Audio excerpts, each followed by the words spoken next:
Hello, welcome back to the Yoga Well podcast. I'm your host, Chase Bossart. Today, I have my good friend and colleague, Jeannie Turner.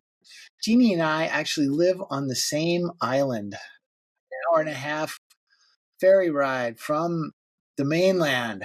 And we have had the pleasure of spending quite a bit of time together. Jeannie, so nice to have you on the podcast. Great to be here. So you have a very interesting yoga background. Let me start with how you first found yoga and your explorations of that. And I started practicing yoga when I was a young teenager from books. And the reason I got interested was because I wasn't finding the spiritual nurturance, I guess you could say, or answers in the Presbyterian church I was a member of as a young child. And so I started reading all the library books on religions of the world. And in that section was a yoga book, and I started doing it from that. well, I remember you had this event around becoming a member of the Presbyterian Church. Yeah, you in sixth grade, you could become a member. And so I thought, well, now I can learn the secrets. Like, oh, now instead of learning history and memorizing Bible verses, they're going to talk about like how God comes into your life and changes things, or what these kind of experiences I was having, where they came from, how you work with them. And, I knew it was spiritual, so that's why I was looking at other religions. So you became a member of the Presbyterian Church, and to your disappointment, there were no secrets? No, there was history and Bible verses and a lot of rules and not much magic. So then you went to the library and you started reading, and what piqued your curiosity? Well, I did find a book of the Upanishads and read them, and I thought, oh, this is talking about that stuff. And, next to that in the library was the yoga books, which was pretty slim pickings back then. It's not like we're talking early 60s here, 1960s. And, but there was a book, and I started doing asana from it. And it made sense. I had amazing experiences doing asana from a book. I had energy moving in my body in ways that I hadn't before. I had a very stiff body as a child. And so this was kind of a revelation to me, to be in my body in that way. Yeah. What'd you do with it? Well, I kept doing it. And then, you're supposed to, there was that saying, when the student is ready, the teacher will appear. And so I started praying for a teacher because I was naive. I thought somehow this is all going to happen. Well, one day there'll be a knock on the door and Jeannie. I didn't really know how that was supposed to work, in suburban Seattle, So, and eventually I did find teachers and started, I experimented a lot. I went to college. There was, my boyfriend was doing transcendental meditation. He signed me up because he thought I should do it. I was doing asana. I just kept doing asana. And they had rules about you have to do this first and then this. And, I wasn't really good at that, following the rules. And then there was, I was in Bellingham, which is close to Vancouver, Canada. And there was a 3HO center up there, Kundalini Yoga. And they brought in a lot of other teachers. I did practice some Kundalini Yoga. It was not good for me. It was way too intense for me. So it sounds like you already have its sensitivities to the energies, etc., and that all you really needed was some of these experience in asana and some directions in that way. And so to get something like Kundalini, which is so intentionally strong, was uncomfortable. It was destabilizing, more than uncomfortable. Yeah. And so then I had another different boyfriend, who was doing integral yoga. He had been in a really bad motorcycle accident and had started doing integral yoga and healed his injuries through that. So I started doing integral yoga and eventually became an integral yoga teacher. And Nishala Devi was my first teacher. I'd started teaching before that, a little bit, just to friends. And I was working as a waitress and hated my job. So I actually started teaching yoga because I thought, how can I make my job meaningful or fun? And I thought, well, I can teach yoga to the other staff members. And so I would teach yoga before a shift in the banquet room. That's so great. When is this? This is in Friday Harbor. That was probably late 70s, early 80s. I took, I think the teacher training was in 84 with Nishala, and it was in Seattle. So it was doable for me. Right. Yeah. So you'd already been teaching, et cetera, and you thought, well, I should get some more training here. Oh, yeah. I knew I needed training. But, it was kind of, people were encouraging me to do more. And I thought, well, I need help. Right. So, and that just was one of those things that fell into place where I went over to a friend's house, and they just happened to have a friend who was an integral yoga teacher, and they just happened to be starting a class in Seattle for the first time. And I had no money, so I wrote to them and asked if I could pay on time. They allowed me to go.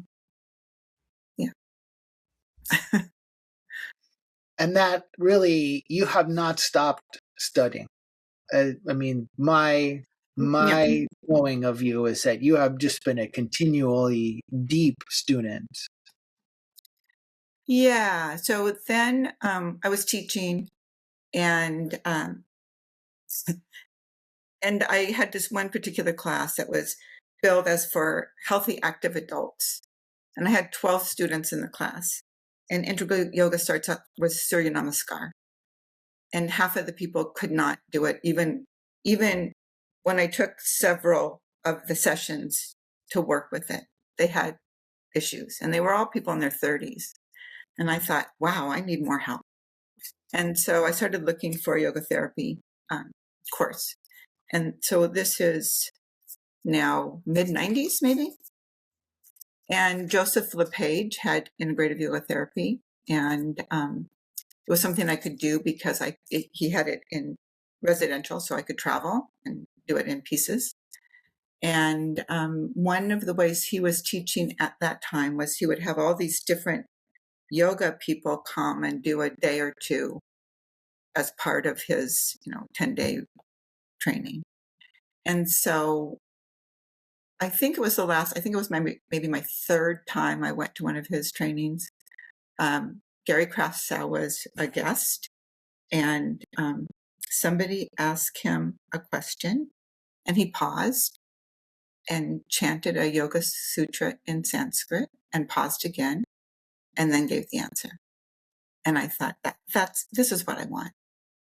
Because by that time, there was yoga, and it was not as bad as now. Now you have goat yoga, but there was yoga and Pilates and yoga this and yoga that. And I thought, well, I was drawn to an authentic tradition. And it seemed like that was what Viniyoga was offering. So then I went on to, he was coming to Seattle frequently then. And so I went to all of his workshops, and thought about doing his yoga therapy program. And I knew that he could teach. His practices were really good for me. And he has very clear mind. He's very good at explaining things, unpacking, as he would call it. And I thought, well, he can teach, but can he teach people to teach, which are different things? And so I started taking workshops with his students in the Seattle area. And what I found there was that these were really different personalities, but somehow it's going to make me cry. The teaching came through, and their different personalities actually became an asset for that teaching to come through. And at that time, there was so much going on in the yoga world of kind of guru-centered, like, or that you shouldn't have a personality, or that kind of talk. And so I signed up for Gary's yoga therapy program and did his training. I just wanna say, because I've heard you say this before, and I think it's such a striking compliment to Gary and also to Viniyoga, to what Mr. Deshikachar has really been teaching, is that what yoga does is it makes you you. Yeah. It makes you you. Yeah. And you are this precious, beautiful, amazing entity. And it gives you supports for unfurling that and recovering from the bumps and bruises and breaks, etc., that happen inevitably in life, and still being that unique exploration of materiality. It's really what yoga should be doing, right? It's really what yoga is a science of. It's an exploration of being and of making someone an authentic version of themselves. And I think has always struck me that your process of, well, do I want to go forward with this training, was to go and to take classes with the students of that person and to feel what that's like. I just think that's fantastic. Thank you. I think it's an important aspect because, my long yoga journey was a discovery of what worked for me and what didn't. And sometimes it does come down to personality. Sometimes the teaching is there, but the personality doesn't fit. Or, and sometimes it was, methodologies that weren't good for me. And so it's a combination. And, I know that Yoga Well offers an interview to do mentorships with people who are yoga therapists that you know. And I think the important thing to remember is that there still is, you still have to be comfortable in that relationship. And that could be a lot of different factors. And that there is, yoga is a big thing, and we can find our place in it. And also that there's a lot of what I would call mistakes out there in the big yoga world. And I think that Viniyoga it's a lineage practice, that there is this transmission that has happened and continues to happen through us, we hope, and will continue after us, we hope. And one of the things that Gary used to do is when somebody would compliment him, he'd go like this. He'd wave his hand over his shoulder to say, oh, thank you, but, I learned this somewhere. I learned this. And it's coming through me. And being responsible for that, but also there's something that has been transmitted. Yeah. It's one of those things where, people put out there Chase Yoga or Steve Yoga or so-and-so's yoga. And it's like, you can call it pretty much anything, but don't call it that, please. Because, we're standing on these shoulders, and there is this profound and deep and intricate discussion of what does it mean to be, and that has been going on and for a couple thousand years and has been well documented and has been handed down from one person to another. And in fact, that's really the only way it has been handed down. If you look at the history of what we're doing, of what yoga is, it's never been a group practice. It's always been about somebody studying with somebody else. And in a lot of ways, those techniques and ideas and principles are a kind of container. Something else happens within that container. There is one way to describe it is there's a passing down, or there's a linking down. Another way is to say that, like, through our interactions with that person, something arises within us, which is always possible, but which it's the interactions that really facilitate that and allow that. And I think that this part of yoga is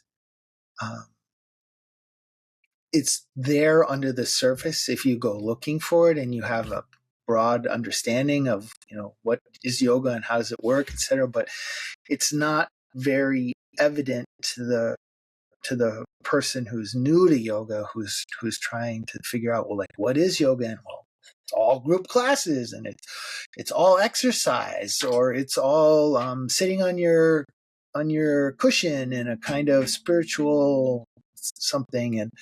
And what's really there is yoga is this way of being, or this and that is something that is rubbing off or developing within ourselves as a result of the interactions with these people who have also done that process, and who it has arisen within them through their interactions with others.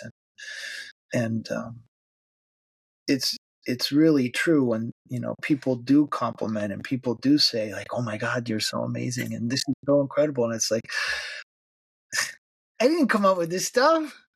We didn't come up with any of this. This is like a gift that we've received, and it's our responsibility to do what we can to support it and share it and pass it down. It's a really nice point. Yeah, I think one thing that I want to highlight about what you said is that yoga is powerful. Many people come to yoga the way I did. I started doing asana from a book, and something happened. And I've heard, on the podcast, and I've heard from other people, they go to one yoga class and something in them shifts and they become like, wow, what is this? And they keep going to class, and then they don't find that support in the same way I didn't find support in my church, that nobody's unlocking or explaining or guiding this transformation that is actually happening, that has started in them. From could be as simple as a meditation, a guided meditation, or from doing an asana class. I mean, that happens all the time. And I think that a lot of people come to Viniyoga because of that. It's like, oh, something's happening, and I don't know what it is. I think that's a song, isn't it? And then and then oh, hey, there's a container for this. There's a way to explore this. Somebody else has had this experience, and there's a big relief when you find that you're not alone in this it's part of our human condition, and that there's ways to work with it, and there's ways to be with it, and there's guidance for when you're confused, or all of those things. Yeah, Viniyoga is this really amazingly coherent presentation of all the different aspects of it. And the way that Mr. Deshikachar passed it down, we have teachings that go together on so many different aspects. And the more you do it, the more that one can appreciate, like, actually the simple is the most profound. And and and the more that you understand and see, and all the complexity of all the details, somehow the way that it's been handed down to us, it's like, oh, and actually it's just pretty simple, pretty accessible. You're reminding me of, I was a mentor for the last yoga therapist training program. And so one of my duties, it was to supervise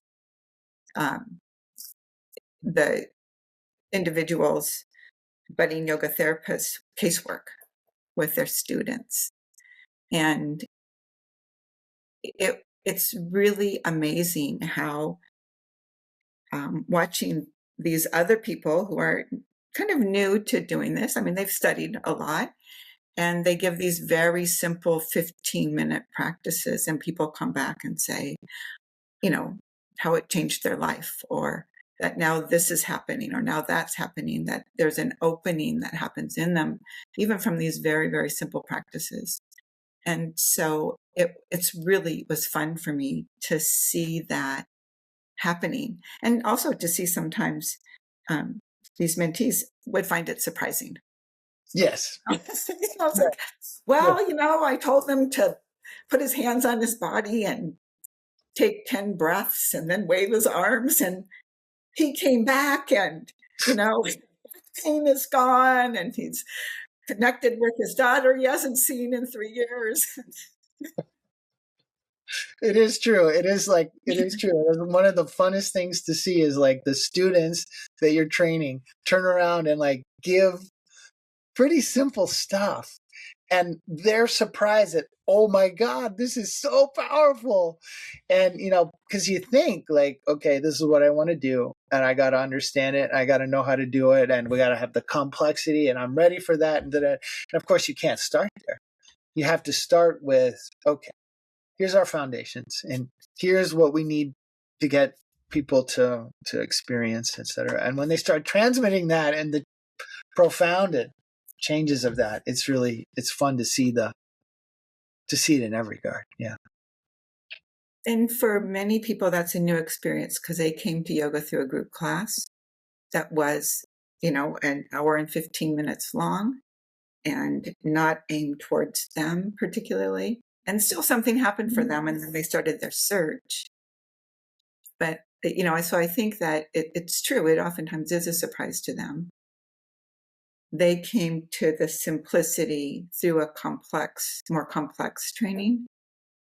And then to see someone be able to start with that simplicity and have these profound effects is a really powerful learning. Yeah. Yeah, it's great. So you did all of Gary's trainings, and you've been, keep going.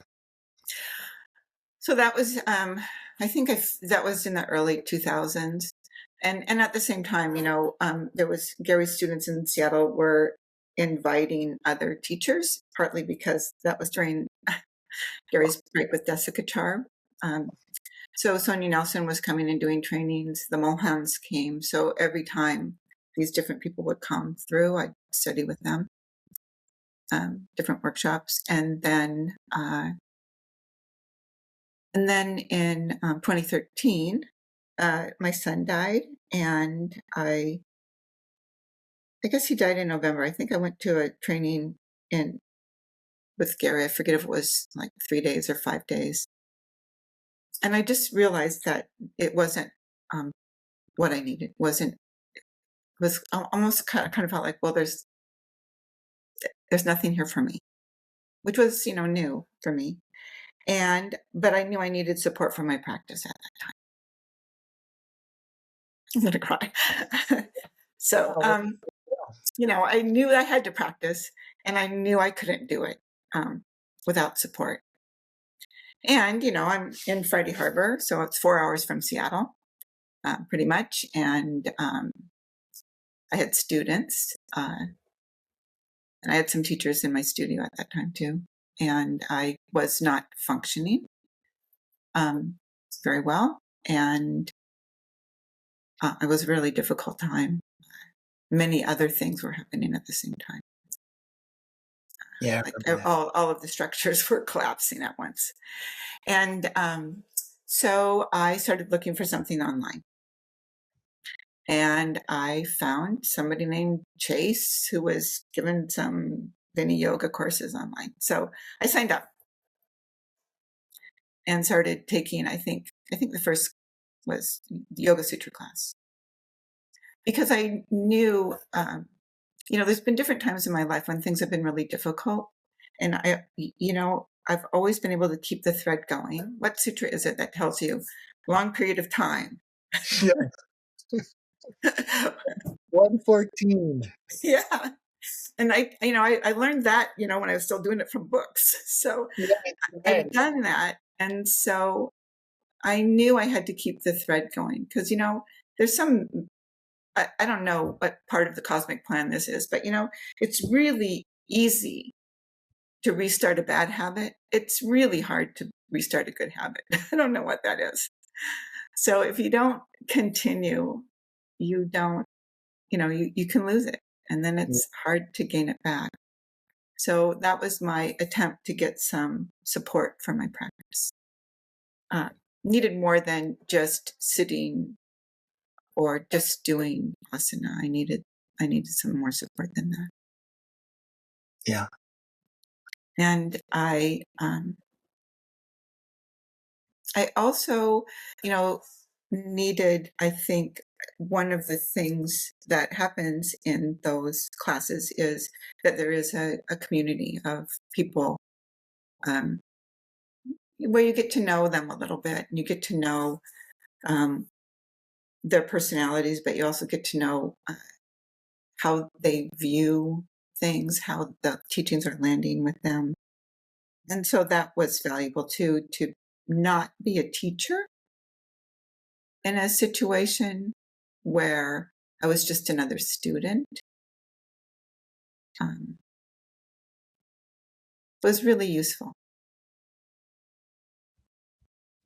I think that our online community is really an amazing place because even though we're very rarely in person with each other, it is definitely not a one-way communication where the teacher is just up there lecturing and people are just receiving what they're receiving, etc. There's a lot of dynamic interaction and there's a lot of really probing questions. And I have to say that that's one of the things that inspires me again and again and again is people's willingness to be themselves and to ask the question that is up for them.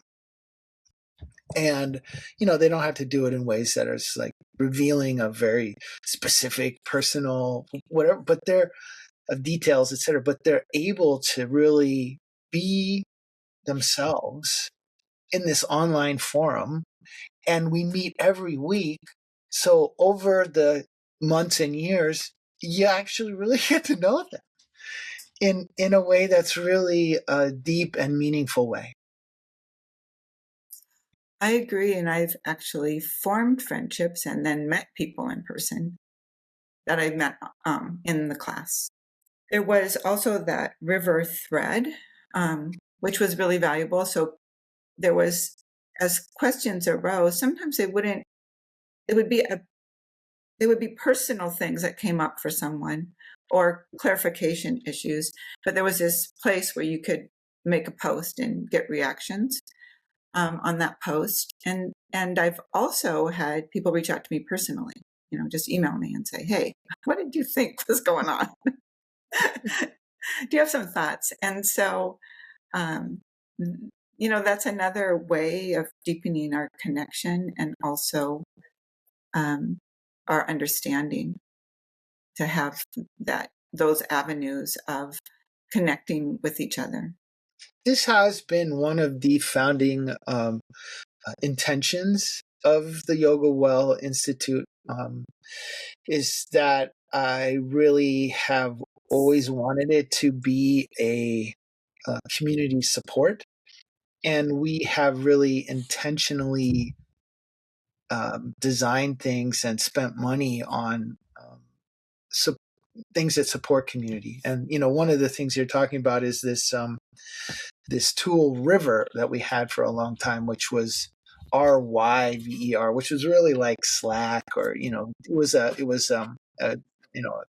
business communication tool. But what it allowed was that for each class, there was, if you were signed up on the class and you were in River and that class, and then you could start a topic, and if you started the topic, any response to that topic would be contained within that particular thread. So you didn't have to spool through everything and try to find it, but it was like really nicely organized. And I agree that part of the magic of these online classes is that the conversation continues during the week between the classes. And River, these posts were one of the ways that happened, is that, a few days later, somebody would say, this came up in class, and here's how I heard it. And I don't agree, or I don't, I'm confused about, or something happened in my life, and how does that relate to this? And then there would be really sweet, heartfelt comments and explorations of it. And people didn't always, I think one of the nice things about our community is that there's no requirement to agree. There's this isn't chase yoga. This is a bunch of really skilled practitioners coming together to explore something that's really deep.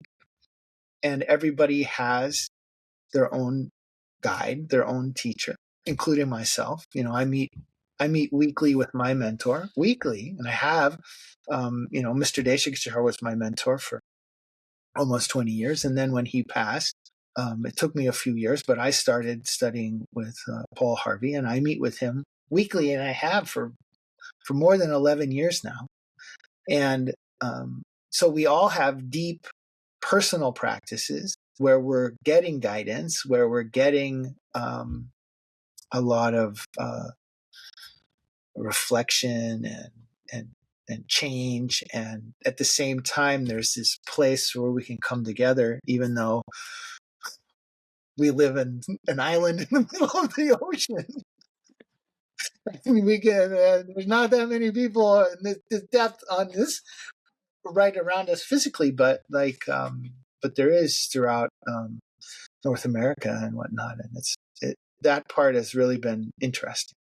Yeah, I wanted to just mention too what I saw with the cohort of the latest Yoga Well people who were training us. Let me back up, just say that, Yeah.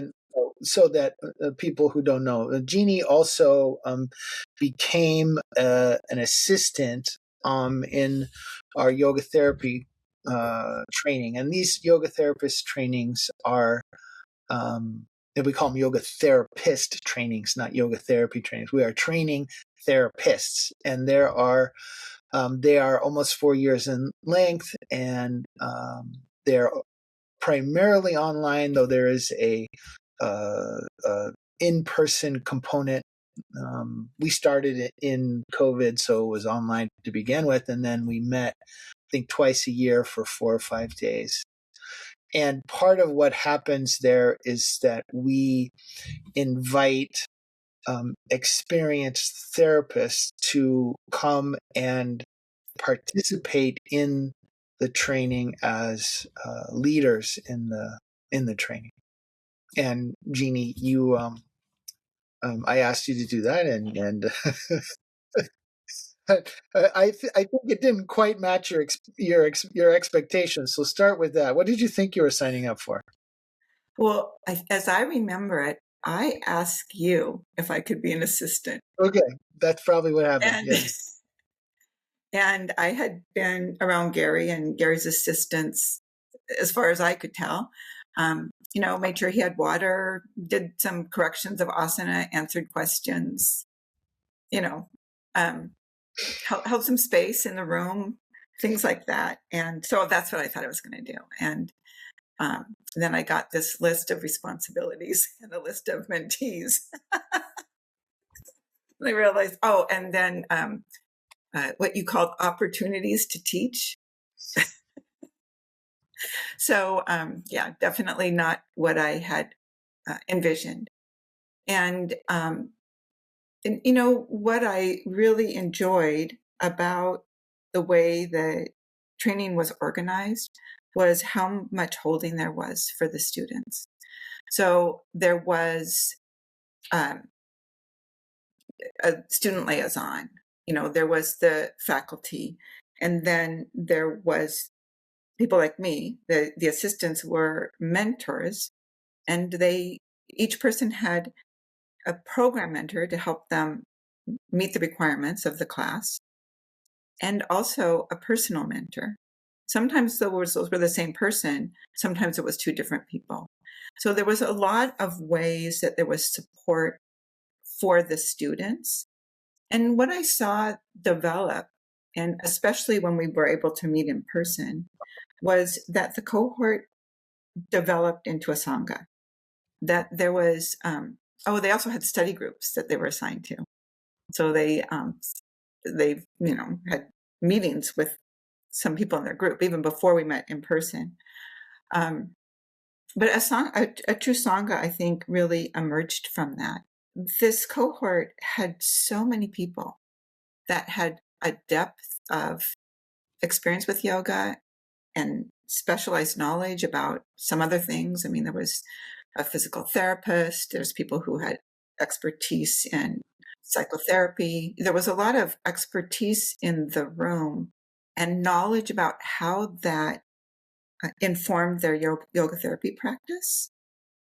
And that was very enriching, and so some of that sangha was things that happened in class or, when we met.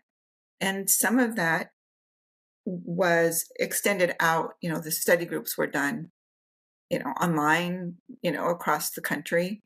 The mentorships oftentimes also were not in person, but across the country. I met with my program mentees once a month to explore issues that came up for them, wide range of topics. So there was all these different ways that people were connecting. And then as they became more, I guess the last year of training, as it became more confident and had started to do casework, you had students talk about the work that they were doing. Yeah, we had them present. Yeah, which was also really enriching. So we got an idea of not only how people were as far as personalities, but also what kind of work and what kind of expertise they had, what their interests were, all those things. And, we live in a small town, and I know that it's been an interesting experience for you. But one of the really great things about being in a small town is that we develop this level of caring about people, some of whom you don't know well, but you see them, they're there in your community. And you get to see people in many different ways in their life. There's, the school teacher might also be your neighbor, or their husband might be your contractor, or you might coach their kid, or, there's so you get to see people as it more whole instead of just the face that they represent in their particular role. And I think we got to see some of that in the cohort, and that's really what makes a true Sangha, is that you get to see people in more fullness than just in their role that they're playing at that moment. I really appreciate this a lot. We talk about dual roles in the training quite a bit, and because dual roles are really problematic in many instances, or can be, right? And I remember so distinctly one time talking about the fact that we had my neighbor as who's also I'm on the HOA board with her. There's only 3 of us, and she came to be our guest client in one of the sessions that we had in the training, etc. And I was talking, afterwards we were discussing about, well, what to give her and what questions could I ask, etc. And I made some comment about, well, there's a lot of potential dual relationships here, and you said something like, yes, it's called community. And I thought about that so much, because it's true what you're saying about when you're in a community, you play a lot of different roles. You're your kids, friends, the father of, you're the friend of their friend, and it's like all these things are interacting, and they're the people who are your contractor, or who whatever the services that you need, etc. They're the ones who are doing it. You're interacting in all these different ways, and it is really there's a fullness there that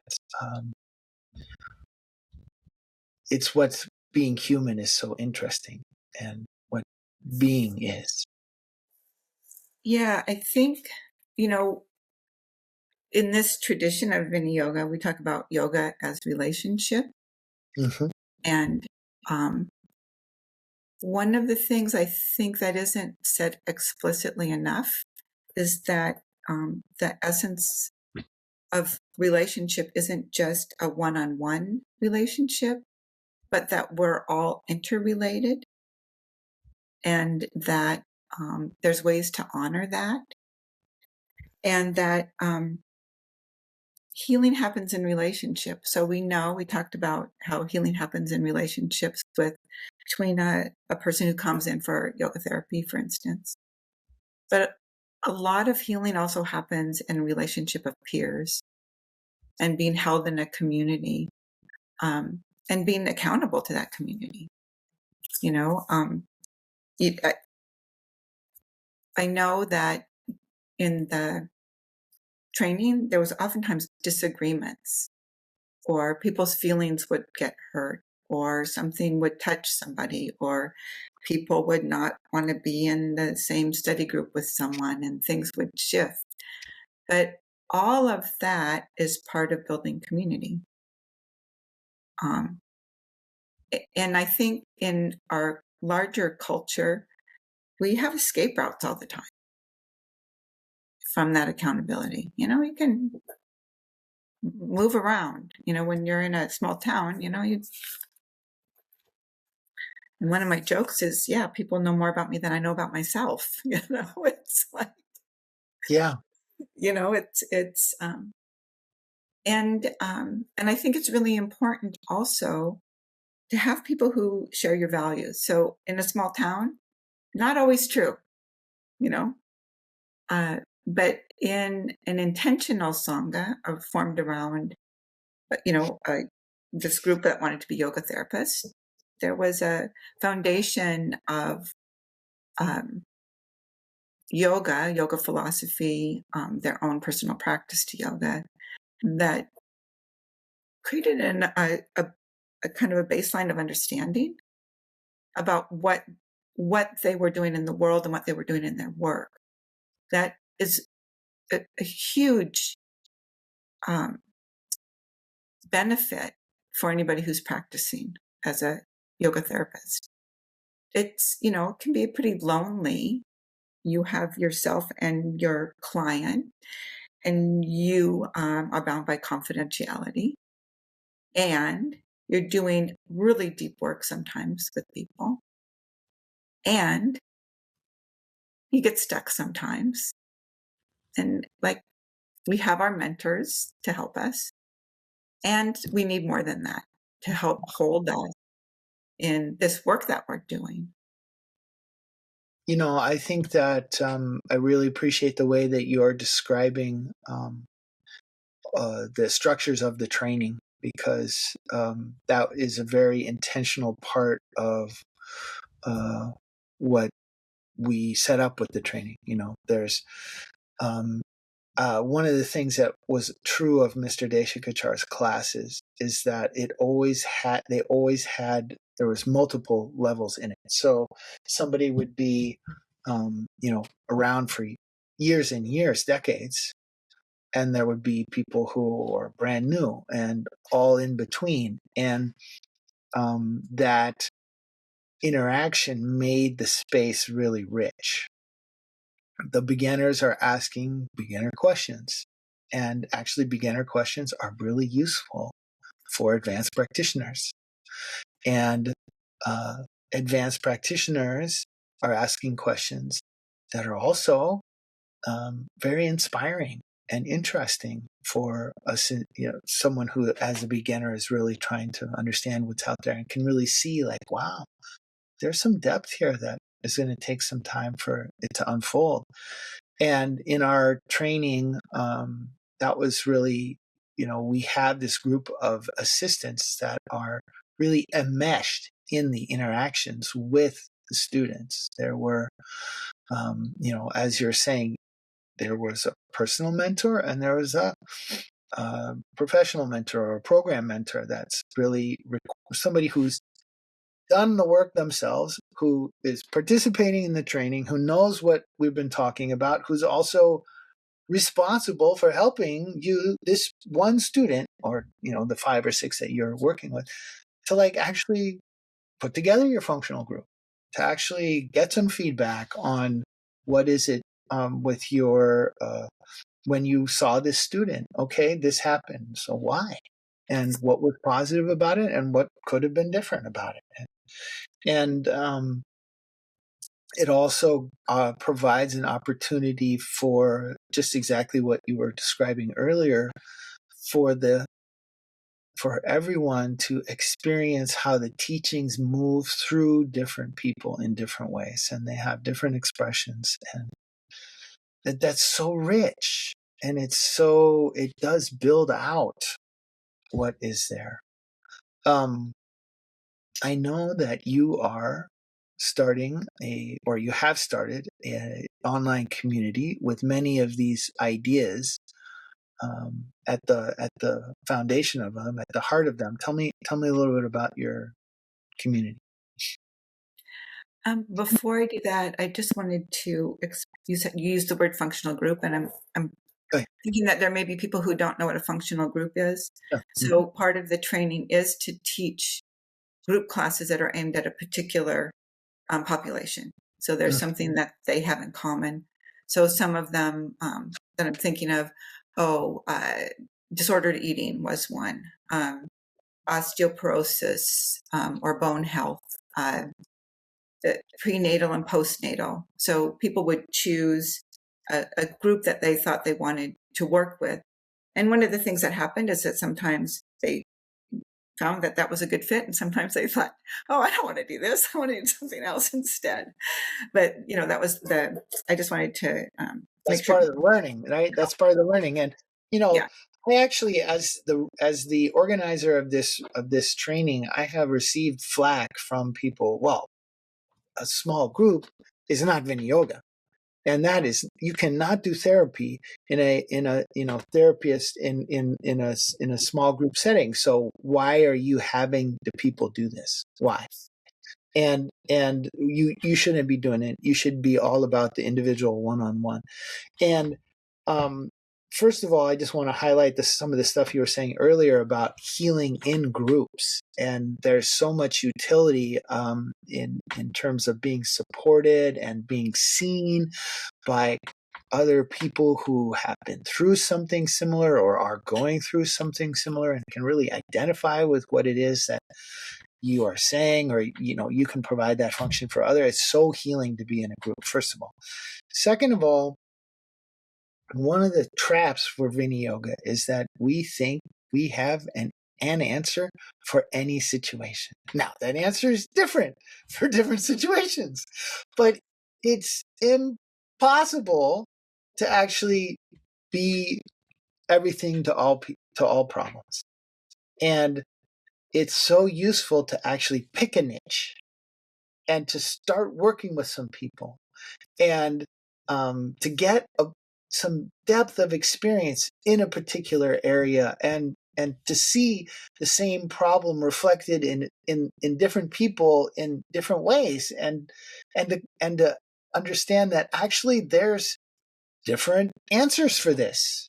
And the last part is also one of the pieces with being a yoga therapist is that there's a lot of things about being out and in the community, and that people that people have to know that you're there, and there have to be availability, and for lots of therapists or lots of teachers, that's the block. They can do the yoga and they're actually quite skilled, but man, they're just I don't even know how I get a student or and the small group requirement is forcing you to go out and meet some people and introduce yourself to an organization and say, I want to run a class here. And then, on like this. And so I personally believe that it's a really, really valuable portion of the training. Another thing that I think is important to mention about functional groups as an ongoing part of your practice as a yoga therapist is that there's a lot of people who will not come to a one-on-one, either because of the financial cost or because they're too shy or because they don't know what to expect. But a lot of times people will go to a group class, even a class around even a highly charged issue like dysfunctional eating, for instance, or, trauma, or people will come to a group like that, but they won't come one-on-one. But in the group, they get to see how you work, how you are with people, what's acceptable, what's not acceptable, what kind of things they're expected to do. And then they get the support of the other people in the group, which we absolutely need. So it's not an either or. It's it's there's things that happen in a group that never happen one-on-one that are extremely valuable. Yeah, I completely. Yeah. And one of the examples that comes to mind for me, which is like maybe kind of a little far out, but I spent 6 years teaching at the convalescent center here. So many of the people were not getting out of their chairs. And there was a time when, people who were not very functional would just be wheeled in, because they were counting numbers of people who were doing activities. And so I had a few people that came from that Alzheimer's unit. And there was a woman who came regularly who was nonverbal. At the end of one class, she spoke and said how wonderful it was to be part of this group.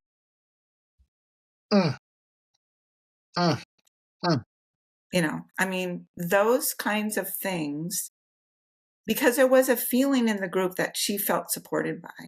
And so that maybe is an extreme example, but I think we've all been in groups where there was something in us that was allowed to be. Yeah. And we felt held by that.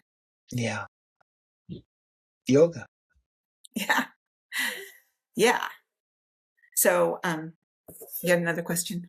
Yeah. So you've started the Viniyoga therapist community online as a intentional support for Sangha and all of these really rich interactions that you have been describing. Tell me more about that. It came out of two intentions of mine. One was that I had kind of promised people that there'd be a way to continue the community of the cohort, because it was a community forming. Yes. And at that time, it looked like the only thing was to just take more classes at Yoga Well, which many people did, and it's not a bad thing. I agree. Yes. But there wasn't like, so I could see that there was some kind of structure that was needed, right? Mhm. And then the other thing is that it's really important to me that this work gets out in the world, because I think there's something uniquely valuable about it, and that takes support. So I did some searching, and I found Mighty Networks is the platform, and I started to develop that. I am not a techie. They have really good AI support and personal support to help me create it. It's a really good platform. Generally, it's Yeah, really thanks. And so I created this as a structure. It isn't the Sangha. The Sangha is what happens inside the structure. So I yes. know a lot of people, hear about like the third place, as being a community place. So you don't want to mistake that the platform is the Sangha. The platform is just a place where hopefully this potential for Sangha will arise. Interactions are happening. People are Some connected. interactions are happening. It's a slow start, and I'm kind of a recluse by nature, so for me to be a community organizer is definitely out of my comfort zone. So I'm learning as I go on how to help draw people in. So there's different parts of the community. The Sangha part is the most important to me. And you can post there. You can start a thread and post there. You can create events. There's one function I'm really excited about, which is you can offer classes or workshops to other Viniyoga therapists around your specialty. I've been talking to Amy Echo, and she's been working with body image and food dysregulation issues. And many of us are like blind to Mm-hmm. Yeah. how we interact with people who may have issues, may Yeah. not see them, may not know. And so having some language and some understanding about how to hold those people when they come to our classes or come to us is really helpful. So I'm hoping that things like that will happen. I know that she's planning to do something. And then I'm doing a monthly salon, a Viniyoga salon, where I have a guest come. And again, I'm just holding the space so people can explore issues that are interesting for them. The one that's coming up next week is Kesha Brennan is going to be talking about Svadharma and social and political action. She is a resident of Minneapolis and an activist. The salons are not recorded. Yeah. You So have to. this is going to come out, I think, after her talk, unfortunately, but it gives a really good indication of the quality and the type of conversation. Yeah. So some other guests that I have lined up are Janet Caldwell has just become head of the IYT, and she's going to speak or join us in conversation. It's a conversation Mm-hmm. in the fall. And Jenna Vasquez, who's a yoga therapist and a psychotherapist, is going to talk about CPTSD. Yeah, she's also a professor at Texas State University and a yoga researcher as well. Yeah. And so these are places where, it's not a performance. It's not recorded. You can you can say whatever needs to be said and not be held to it, because there's a recording out there with you saying something. Not like this podcast. Yeah. This is really important for Sangha, that you show up and that there's a conversation or there's ways of being together that aren't online. Or I mean, maybe they're online on Zoom, but they're not recorded. It's just getting together. You act differently when things are recorded. Yeah, it's true. So, yeah. So, I think the potential is there, and I'm hoping that will be realized. When I had my diagnosis and made a bunch of changes with my life, etc., one of the things that happened with Yoga Well is we did let go of that river tool. And I think that, you are creating a place where that can reemerge as okay, so you're in this class and you're logged on here, and here's the topics, and here's what we're doing, and here's where we're going. And I think that is just so valuable. Yoga is not, it's not a simple exercise. It's a complete reorganizing of how we are, how we perceive, the way we respond to the world and our relationships and whatnot. And that takes some time, and that takes some steeping in it, and to really have you have to have touch points again and again and again. And, one of the things about our trainings at the Yoga Well Institute is like, we don't believe in, there's 2 weeks here, and then 6 months later, there's 2 weeks there. And then, and we don't believe in, you'll get it all in a month, and you get all the information, and you'll be certified. And we don't, that is not the most conducive way to help yoga happen. And for us, yoga is not about some techniques. It's not about some, being able to talk smart about principles or this or that. Yoga is a beingness. Yoga is an embodiedness. Yoga is a way of how you experience the world. You see the world. You understand what's happening with you, and what your role is, and how to respond to that. And that takes time. You have to be, so our yoga therapist trainings, not only did they have, the minimum requirement is 800 hours. Well, ours were 1,000 hours. And not only that, but they're almost 4 years long. Why? Because we want people who are guiding other people to have gone through the process themselves, and to that takes some time. It's a year and a half or 2 years in when people are like, oh, I'm just getting now what you were saying at the beginning. Or, their dog dies, or they get a divorce, or they all of a sudden they're forced into a career change, and it's like, oh, wow, these principles and these practices are helping me in ways that are real and not ideas. And we want that to happen in the people we're training. And so, I really hear this platform you're setting up as a community support to facilitate that as an ongoing touch point. That's my intention. If I think I had some notes from last week's Bhagavad Gita class, so that all intention is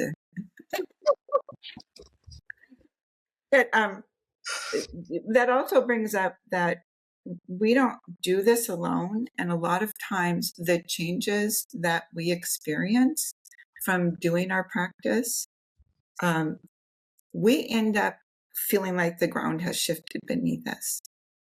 Yeah. And when that happens, we need support. Yeah. It's really easy to cruise along and life is good and you got it all going, you know what you're doing, everything's falling into place, and then something happens and the floor is no longer there. Yeah. Yeah. And so, that's also a function of building the support network when things are good. Yeah. And also when things are good for you, to have the strength to also reach out to people who aren't doing so well.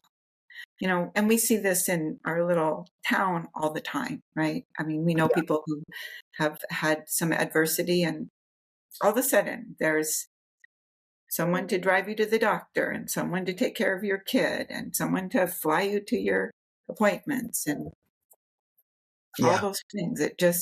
And that's also like true community is when the giving and receiving is all happening all together.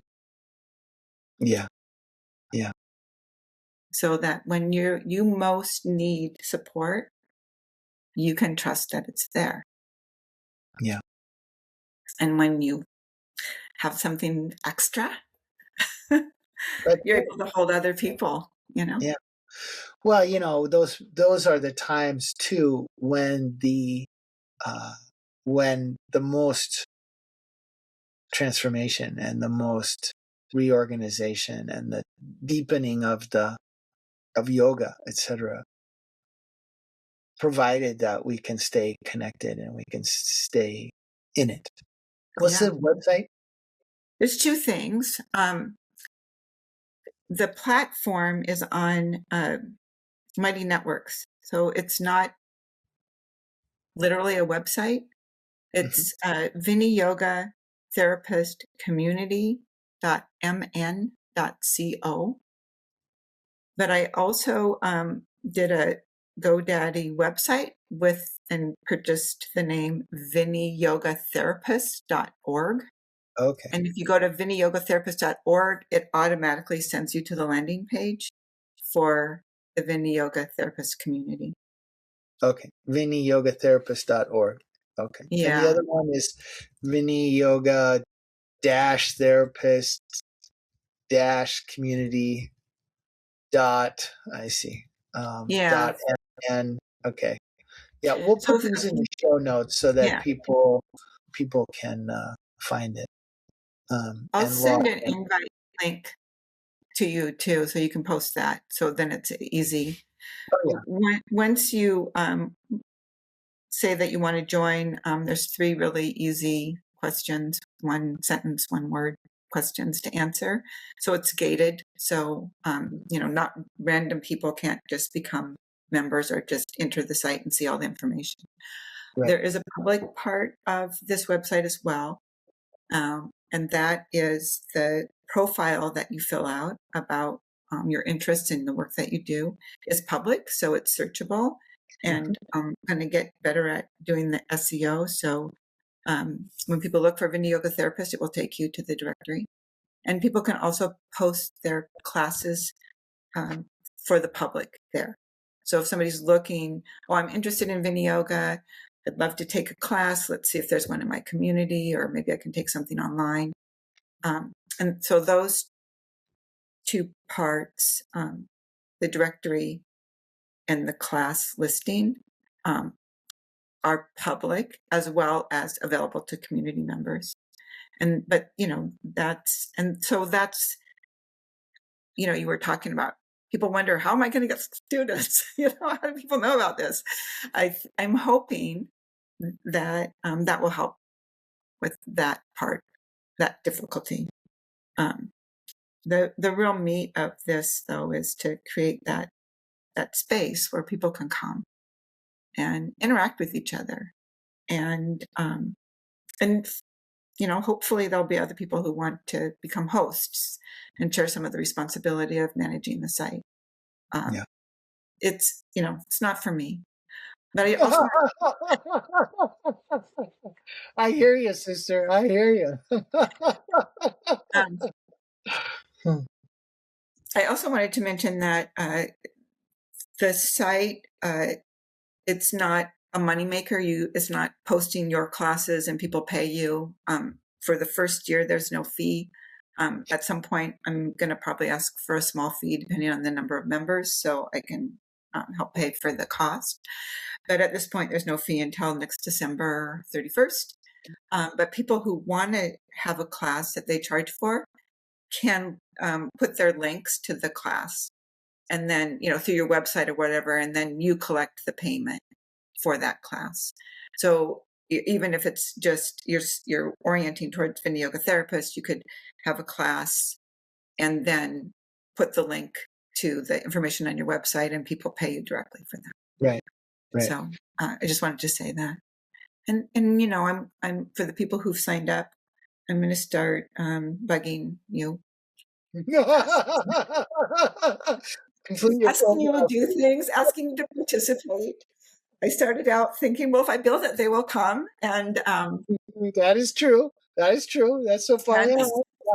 And people came, but they didn't do anything once I got there. So I think there's more that needs to be done to do that. And part of that is twice a month I'm giving a site tour. And it's on the 1st and the 15th of every month. So the day of the week changes. So hopefully that will fit with people's schedule. So I can help you set up a class or fill out your profile or figure out how to connect with people, because all this stuff, it's learning something new. So until you learn it, there's a learning curve. And then after you learn it, it becomes simple. And I think people found that with River. It's like, oh, what is this? And then it's like, then a topic would come up they were interested in, and they figured it out. Yeah, it's really true. Yeah. So hopefully, this is not something will happen, right? Something will happen, as Mr. Deshakachar always said. Yes. So this is not only therapists. This is anyone in the Viniyoga community, regardless of level. Correct? It's for people in the Viniyoga community. It's called the Viniyoga therapist community because my first intention was to support people who are therapists. But there's a lot of people who are interested in Viniyoga who will benefit from what's available on the platform, and they're welcome to come. It's for people who are, serious students and want to explore the depth of what Viniyoga has to offer. Thank you for doing it, Jeannie. I really appreciate that you're stepping up, making this effort. Really, thank you. Thank you for having me as a guest. So we were going to start with you chanting Sahana, and we didn't. So would you close our little interview with Sahana? Absolutely. Om Sahana Bhavatu Sahana Bhunaktu Saha Viryam Karavabhai Tejasvinavadhi Tamastu Ma Vidvishabhai. Om Shanti Shanti Shanti. It's wonderful to be in community with you, Jeannie, and with all you who are listening. Thank you for all that you all bring. Really, thank you. Thank you. And Sangha is a spiritual practice. We need to remember that as well. Yeah. Thank you. All right. We'll see you soon. Bye-bye. Bye-bye.